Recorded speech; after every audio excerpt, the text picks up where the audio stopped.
tú mismo te engañas cuando, cuando estás en ese clima de agotamiento, y yo me engañaba constantemente también en ese punto.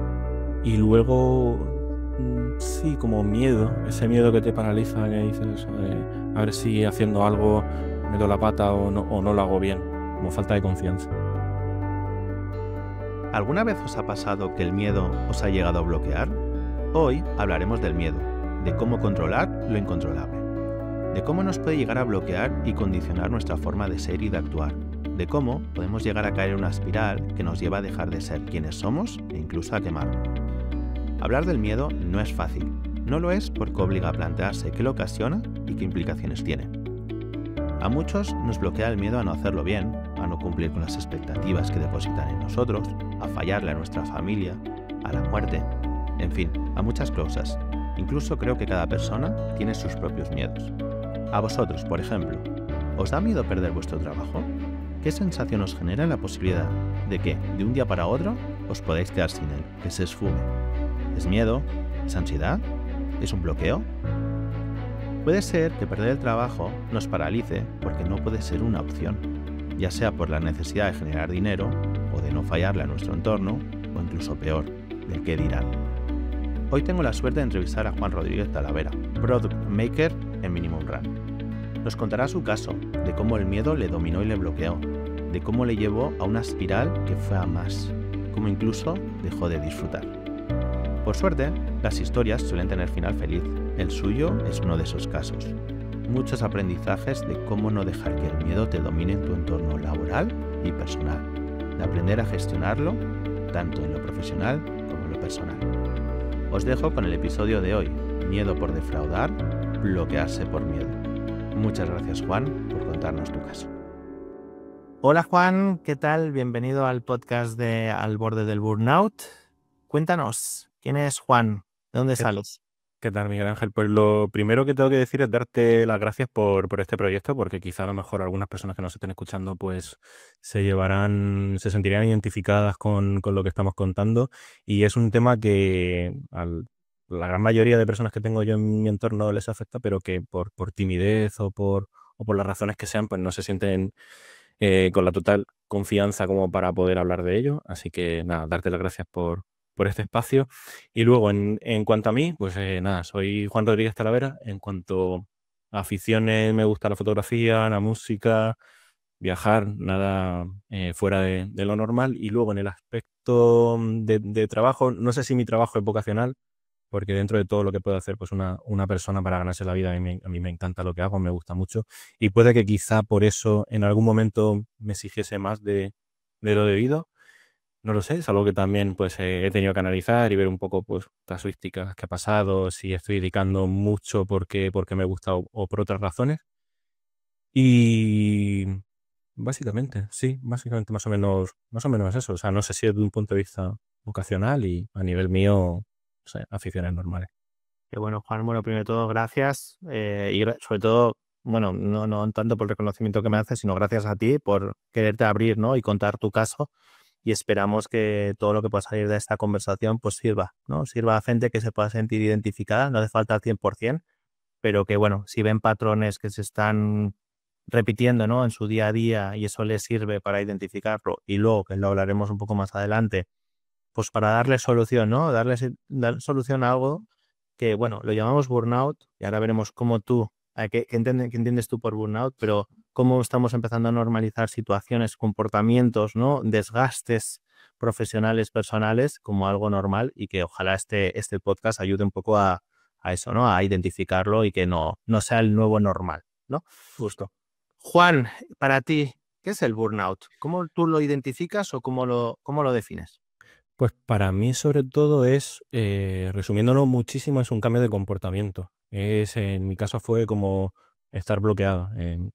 Da igual lo que hiciese en un momento determinado, que todo iba a seguir igual. Entonces para mí era como tener una sensación como nihilista de que nada iba a cambiar, porque en cierta medida pierdes el control, más o menos pierdes casi, bueno, pierdes una parte del control interno de una parte de tu vida, que es el trabajo, y pues obviamente pues el trabajo pues afecta a otras áreas porque sencillamente pues no tienes ganas de trabajar, no encuentras el por qué no tienes esas ganas de trabajar, tienes desgana, pierdes el gusto a todo, a tus aficiones, pierdes el gusto incluso a estar con las personas que tienes al lado, solamente pues quieres estar solo y al final pues te rodeas de trabajo y más trabajo. Y creo que va unido mucho a síndrome de impostor porque en algunas ocasiones te sientes incluso menos valorado de lo que tú realmente piensas que deberías estar.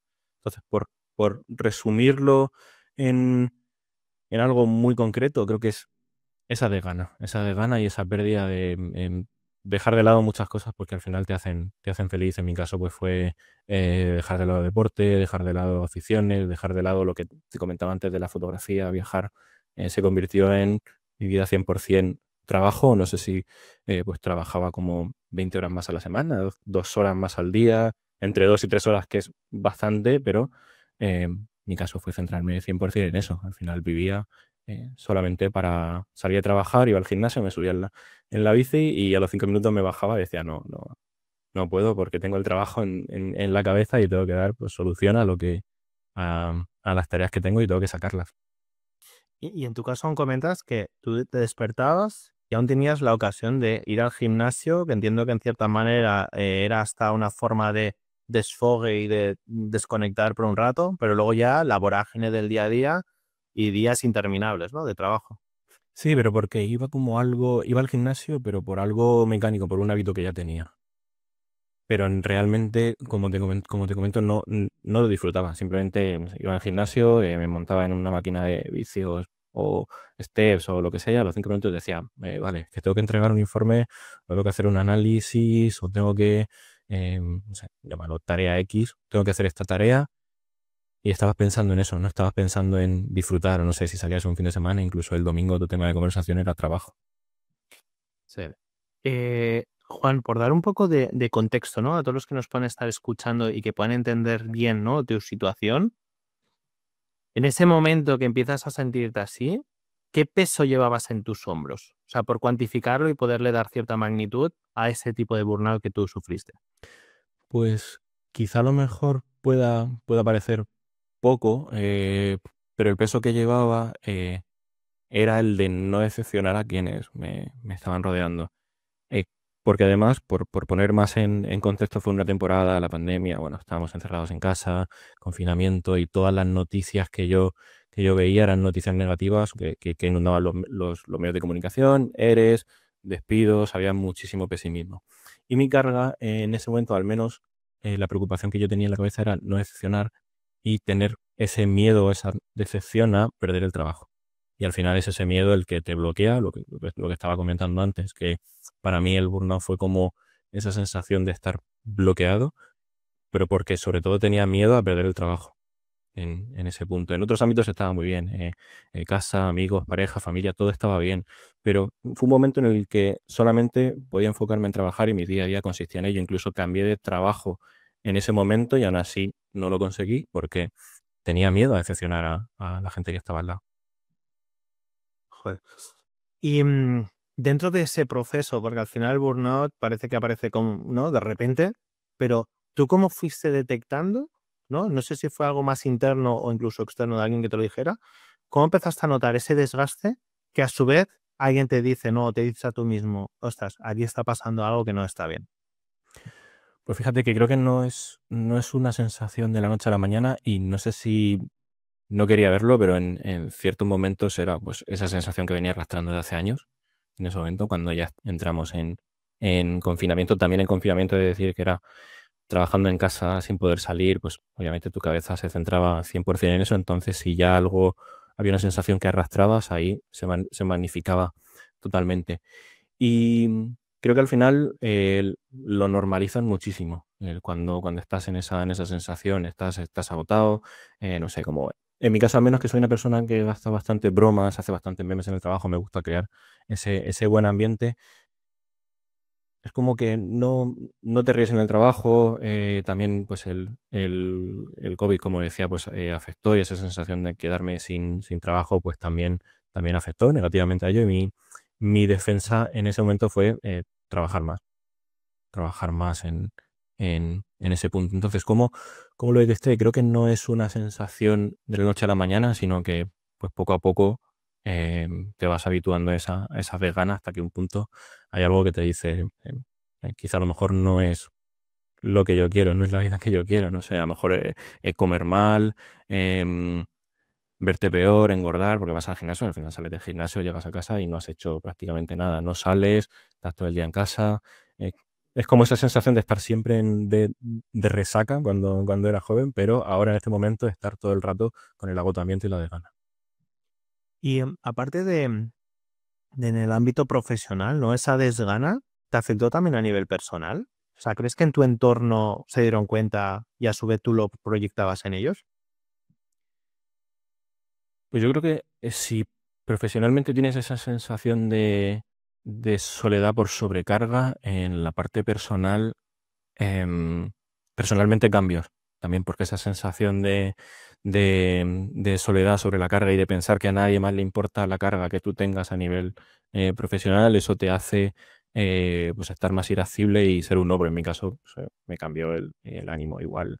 eh, pues s- soy una persona que discute poco, igual en esas semanas, en esos meses, en ese tiempo, creo que estaba discutiendo de más. Y obviamente, pues cuando te afecta en ese terreno a las personas que tienes al lado, pues te hace clic, te preguntas por qué y si es lo que quieres y cómo cambiarlo.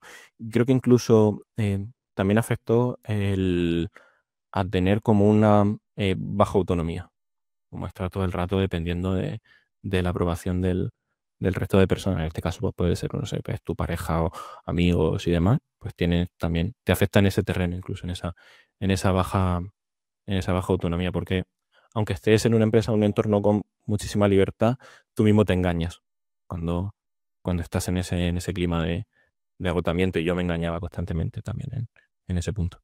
Si tuvieras que resumir en tres características que o sea, que se personalizaron en ti dentro de ese estado anímico, ¿cuáles serían? Comentabas un poco la búsqueda de la aprobación, ¿no? Pero no sé si habría otras dos. No, pero búsqueda de aprobación quizá a lo mejor sería como muy secundaria. De principales, agotamiento o de gana por todo. Por ejemplo, vamos a ver una serie o tal. Ah, es que estoy desganado, no tengo ganas de nada. Luego, que te cambia mucho el ánimo. A mí me cambió mucho el ánimo. O sea, discutes más, levantas la voz más, contestas peor. Em, y luego, sí, como miedo. Ese miedo que te paraliza, que dices, a ver si haciendo algo meto la pata o no lo hago bien. Como falta de confianza. Porque tú notabas que tu entorno te estaba exigiendo más o eras tú el que se exigía más. No, no, no. A nivel entorno personal, no. A nivel entorno de trabajo, no lo sé porque lo veía con otros ojos o en otra perspectiva, pero sobre todo me exigía yo. Yo creo que no tenía quizá a lo mejor nada que ver con la empresa en la que estaba o las empresas por las que pasaba en ese periodo, sino más a nivel mío de tengo miedo a algo concreto, voy a trabajar más. La respuesta fue totalmente trabajar más, exigirme más para demostrar que podía hacer más cosas. Juan, en este primer bloque, en el cual un poco hemos intentado, ¿no? Repasar cómo se dio esa situación, ponerlo en contexto, ¿vale? De cara a un segundo bloque, que siempre me gusta tener con todos los que pasáis por el micro, es sobre todo el definir, ¿no? Hemos llegado hasta aquí y ya es siguiente fase, ¿no? Siguiente fase es el primer no. Normalmente suele ir acompañado de un primer no. Me interesaría mucho saber cuál es. Y de ahí ya es como tú empiezas a apoyarte en ciertas herramientas, no sé si incluso terapia o hablarlo abiertamente. Y de ahí como ya fue el proceso, ¿no? El proceso de desburnout, por llamarlo de una forma.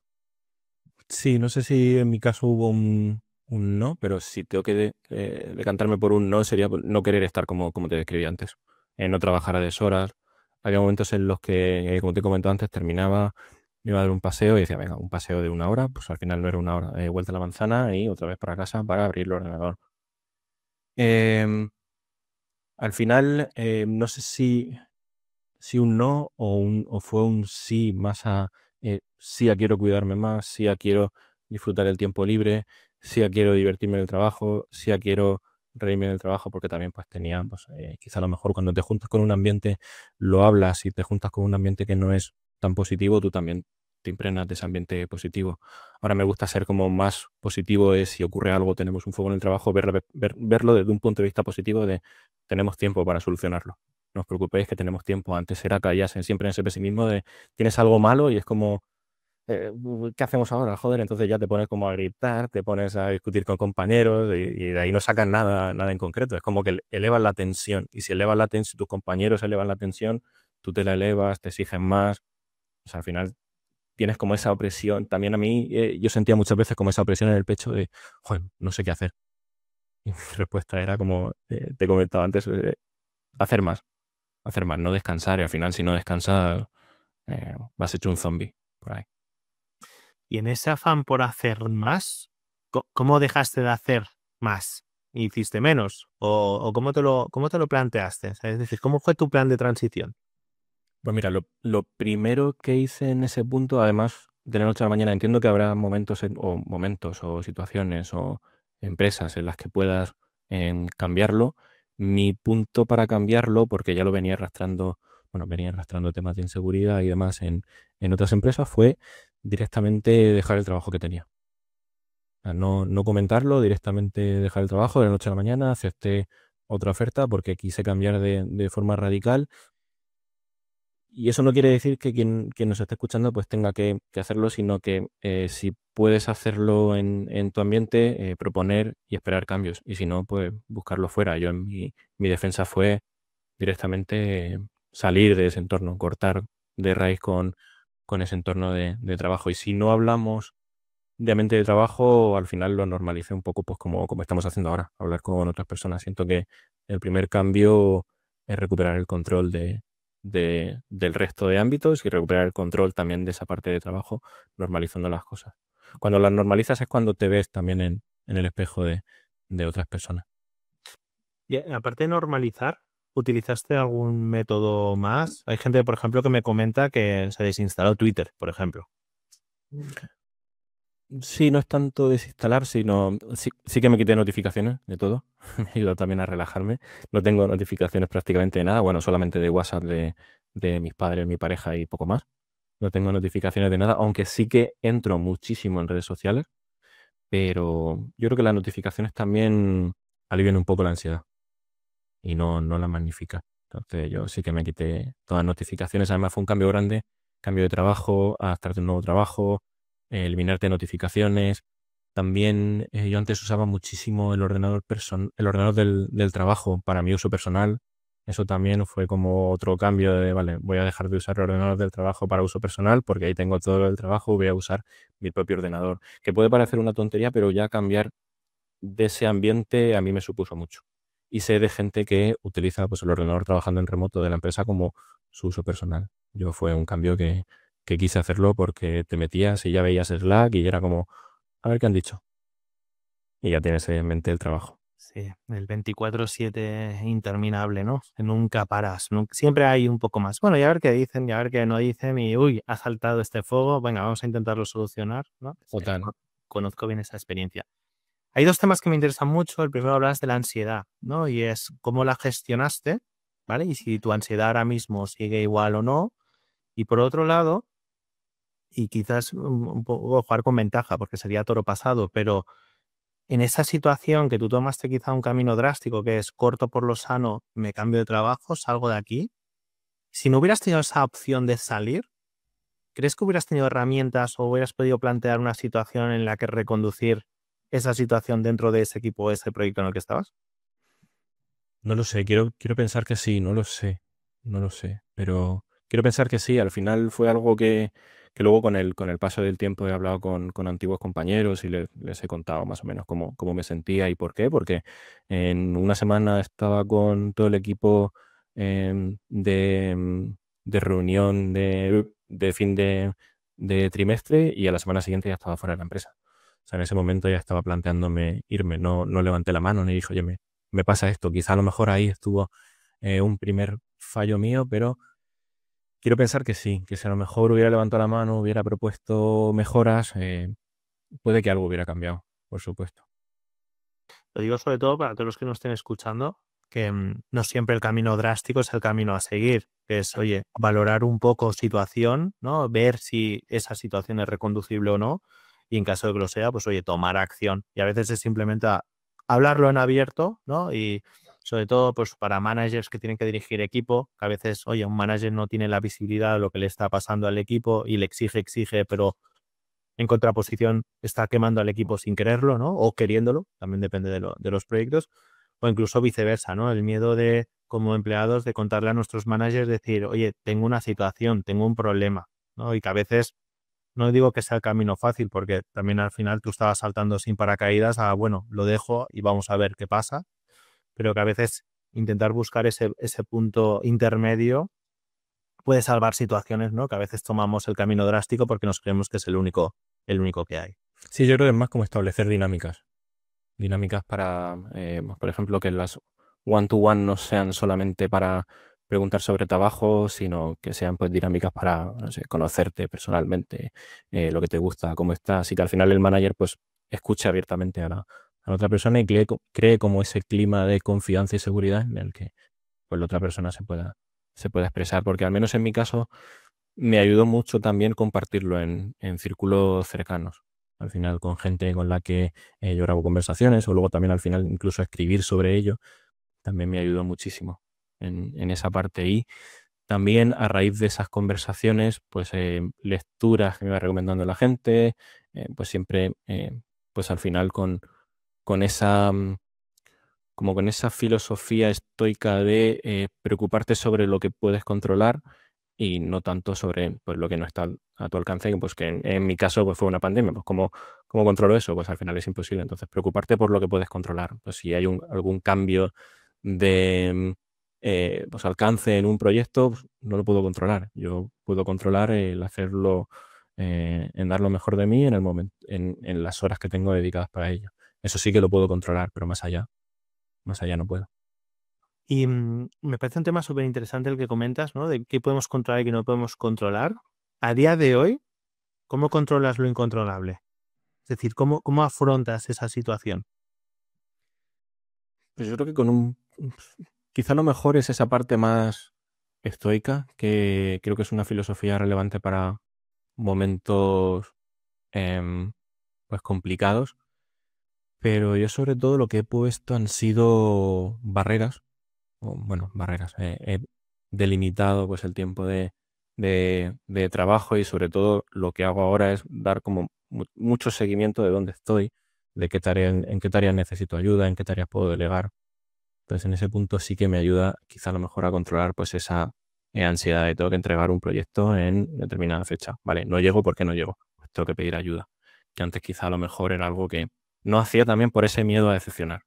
En todo parte para mí en ese caso del miedo a decepcionar, el miedo a quedarme sin trabajo en un momento en el que pues todo el entorno era como muy, muy negativo, tanto noticias en los medios como incluso a nivel interno también era también un poco negativo en ese momento en el equipo. Entonces, todo parte de ese miedo. Ahora, pues sí que si tengo que levantar la mano en un momento determinado, pues la levanto y pido ayuda.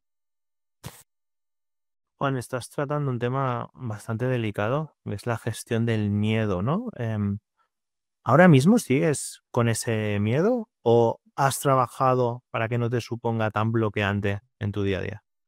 No, ahora lo he normalizado mucho. O sea, no me importa tanto el no tener trabajo. Creo que también, pues, igual sería una parte em, normal en la vida, a lo mejor, quizá, por el que una persona tiene que pasar. Al final, pues llevo 10 años trabajando y sin parar, ningún año, y tenía miedo a verme sin esa situación. Y ahora sé que hay momentos en los que tendré que trabajar más, otros menos, pero intento balancear mucho esa carga, pedir ayuda, como te decía. Y he normalizado que no pasa nada, que no es un fracaso si en algún momento no tengo trabajo, que ya volverá a salir e incluso aprovechar esos momentos de descanso para recargarte. Tú que es, digamos, un poco has ido amueblando, ¿no? Tu mentalidad para fortalecerla y que es que eso es una situación que amigos míos, ¿no? Siempre me plantean que es el miedo de decir, si mañana me quedo sin trabajo, no sé qué hacer, ¿no? ¿Cómo se adiestra, ¿no? En tu caso, de cómo pasas de que te pueda suponer un bloqueo a de repente lo normalizo y es, bueno, el mundo sigue, tengo mis capacidades, saldré adelante. Pues porque creo que tenemos mucho FOMO, ¿no? De redes sociales. Antes lo hablábamos de te has quitado notificaciones. En otros casos fue me he desinstalado Twitter. En mi caso fue me quito notificaciones, pero creo que tenemos mucho FOMO de lo que hace la gente en redes sociales y monetizar proyectos y demás. Y pues al final, cuando he preguntado a gente también qué puedo hacer, me han dicho, disfruta de mirar el techo, descansar. Y eso al final dices, porque si descansas y te lo tomas como esa base de descansa más, recarga pilas, no pienses tanto en trabajo, aclárate, encuentra lo que quieres hacer, no sé, o incluso a 10 años, ¿vale? Pues en 10 años me quiero dedicar a X. De todas formas, nadie se plantea lo que quiere hacer en el momento de estar sin trabajo. Siempre es, voy a buscar trabajo más rápido. Entonces, creo que también es normal el hecho de sentirte así, de "Bueno, si me quedo así sin trabajo mañana, no sé qué haría". Todos nos vamos a sentir así, pero creo que también es como normalizar esa sensación. No es tanto el trazar el plan de si me quedo sin trabajo, pues descanso 3 meses. Me dedico a aprender esto, esto y esto. Luego realmente los planes en ese punto no salen como los tenías pensados. Entonces también creo que es normalizar en el que en algún momento puede pasar y si pasa, pues, oye, pues, ha pasado y disfruto también unos días de mirar el techo y ya habrá tiempo de buscar trabajo. Seguro que si ya has tenido trabajo, lo vuelves a conseguir. Sí, y sobre todo para los que nos estén escuchando o sea, no es perderle miedo a que, oye, me quedo sin trabajo, es perderle miedo a lo que dirán. O sea, quedarse sin trabajo es bien, o sea, no pasa nada, es el día a día, pasa. Hay situaciones, en las empresas pasan muchas cosas y al final sobre todo es la resiliencia, ¿no? La resiliencia por de repente decir, bueno, pues tengo las herramientas, tengo los conocimientos, tengo la capacidad, la motivación. O directamente es lo que dices tú. Oye, pues voy a tomarme un mes, 2 meses de descansar porque es realmente lo que necesito. O sea, que perdamos un poco miedo a comunicarlo, a decirlo. O sea, yo creo que son situaciones que se dan, que bueno, no son del agrado de la gente, pero que al final que no pasa nada. El mundo sigue y cuando uno tiene unas capacidades, tiene una energía, tiene ¿sabes? Una forma de ser, pues bueno, hay 1000 sitios donde trabajar y si no, se pueden montar 1000 proyectos. Yo creo que esa parte hay que incidir mucho. Justo, normalizarlo al final, encontrar, dependerá también de la situación personal de cada uno, pero creo que también es encontrar el lado positivo. O sea, si al final no estás trabajando en ese proyecto, pues ya habrá un proyecto que te apasione más. Ahora puedes tener ese tiempo prudencial para buscarlo. Ese tiempo igual son 2 días por tu situación personal, son 3, pero puedes dedicar tiempo o sabes incluso em, lo, lo que encaja contigo y lo que no. A mí todas estas situaciones me han ayudado a saber qué encaja conmigo, cuál es una bandera verde, cuál es una bandera roja en ese punto y lo que tolero y lo que no tolero. Entonces eso te ayuda a futuro. Justo, me viene perfecto porque es justo lo que te quería preguntar ahora y era si tú tenías identificadas tus banderas rojas.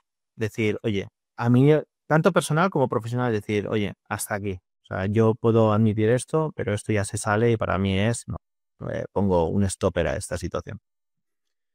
Seguro que hay muchas.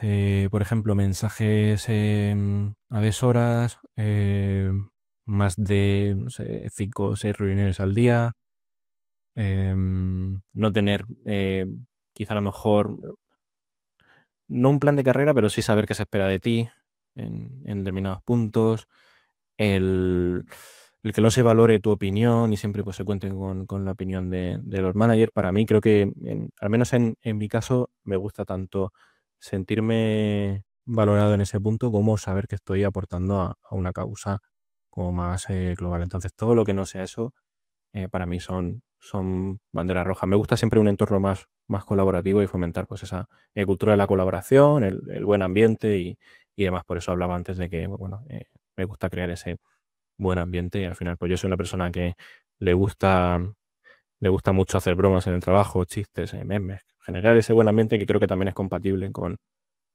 un ambiente de trabajo. Qué bueno, Juan. Tengo una duda y entiendo que en tu situación, por tu rol, ¿no? Y cómo has ido evolucionando profesionalmente, te has tenido que enfrentar o al full remote, ¿no? O a un poco al híbrido, ¿vale?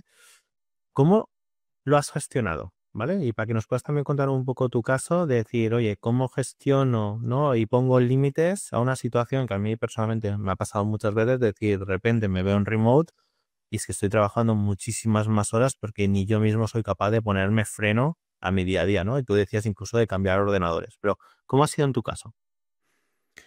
Sí, en mi caso partió de ahí y luego creo que también fue como, tengo como herramienta un calendario de horas, aunque pueda parecer muy básico, siempre me gusta contar cuando hago, pues no sé si estás en un contrato de 36 horas o 40 horas, cuando haces esas 40 horas. Tú te organizas y a partir de ahí dices, perfecto, a partir de aquí es mi tiempo para disfrutar. No quiere decir que en algunos momentos pues tenga que trabajar más o incluso menos, que también pues, en algunos momentos hay que hacerlo, pero a nivel de gestión,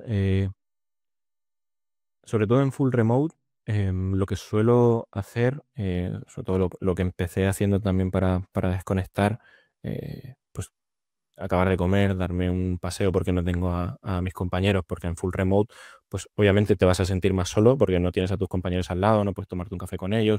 Sí, por llamada, pero no es lo mismo, no surgen esas dinámicas en full remote. Entonces, en mi caso, fue como si no pueden surgir esas dinámicas en full remote que antes nos íbamos a tomar un café, pues bueno, termino de comer, me cojo un café, un termo y me voy a darme una vuelta a la calle o estoy en el balcón de casa tomando el sol. Para mí fueron como esos momentos. No sé decirte lo que me despertó esa necesidad. Al final fue tengo que hacer esto porque quiero estar mejor y no quiero trabajar más. Estoy viendo que estoy dedicando 2, 3 horas más a trabajar. Entonces, ¿cómo puedo estar mejor? Cambiar el entorno, incluso también. Te hablaba antes de cambiar a tu ordenador personal. Yo tengo mi ordenador de empresa pues, en el despacho que estoy.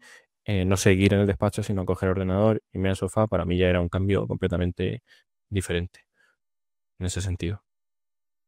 Qué bueno, Juan. Entrando en el último bloque y antes de que entremos, darte las gracias una vez más. La verdad que escucharte, ¿no? Y ver la evolución y sobre todo que, por suerte, ¿no? Parece que la historia acaba bien y que no ha ido a más. Nos gusta cerrar con recomendaciones, aunque lo que comentábamos antes de la grabación, no somos psicólogos ni pretendemos serlo, ni venimos a dar consejos a nadie, simplemente es exponer una conversación lo más honesta posible para que la gente se pueda sentir identificada en algunos puntos y que cada uno sepa trazar su plan de acción, ¿no? Pero sí que me gusta que recomendéis un libro, una herramienta y un sistema. Sí, a nivel de recomendaciones, fíjate, creo que todo parte de recuperar aficiones. Creo que es como muy importante. Además de que luego hablemos de ese libro, herramienta y sistema y demás, creo que es muy importante recuperar las aficiones y todo lo que estamos hablando de ser positivo y al final, pues lo que te comentaba, estaba con un entorno con mucha negatividad y eso al final, pues te afecta. Crees que te vas a tropezar y aunque no haya una piedra, pues te terminas tropezando. Em, Decir que no sabes las cosas, al menos por mi trabajo, o al menos pues eso creía yo, tenía que saber ciertas cosas y me autopresionaba con ello. Y creo que también aquí había un punto muy importante que no se me olvida que quería comentarte, que es la gestión de las expectativas, que todo el mundo las tiene y no sabes cómo gestionarlas cuando piensas que todo es ideal, pues empiezas un trabajo o estás en un entorno, crees que todo es ideal y cuando ocurren cosas malas no sabes gestionarlas. Entonces tienes que normalizar que va a haber como una cara oculta de la luna o una cara que no conoces de cualquier sitio, de cualquier equipo, de cualquier tarea, de cualquier ámbito y tienes que saber pues, reaccionar a ello.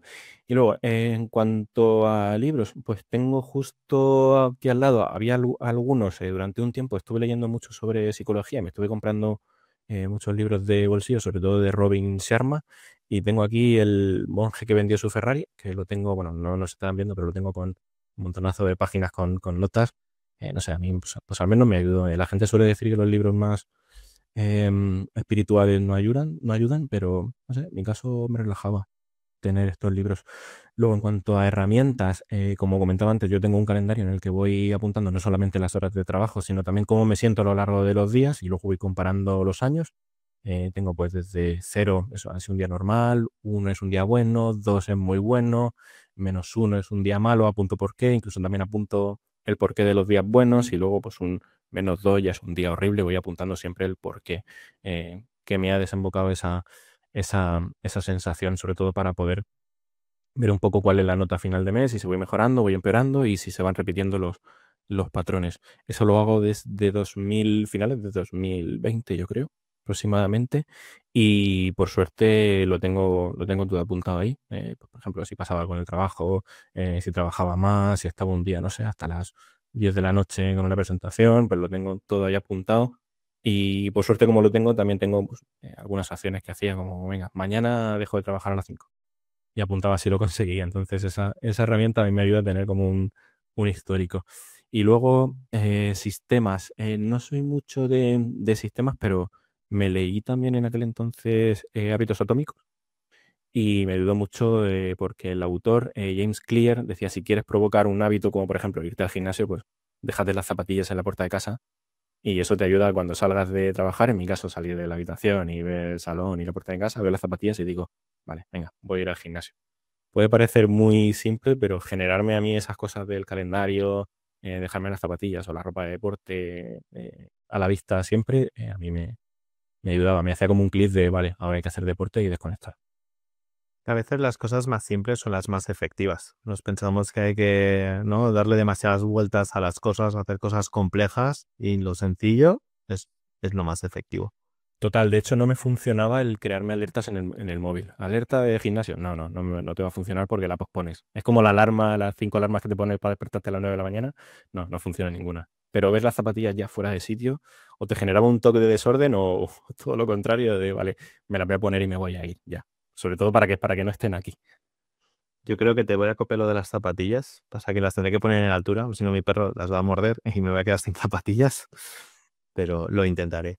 Juan, hemos llegado al final de este episodio del podcast. Otra vez, darte las gracias. Ha sido un placer. No tenía la ocasión de conocerte previamente, pero me ha encantado conocerte, conocer tu caso y ojalá que todas aquellas personas que nos estén escuchando les pueda servir tu caso para sentirse identificados y sobre todo que, oye, que independientemente de la situación de cada persona, que de ahí se sale y que al final el mundo y la vida está para disfrutarla y que no solo es trabajo. Eso es. Así que nada, muchísimas gracias, Juan, y ojalá nos veamos muy pronto.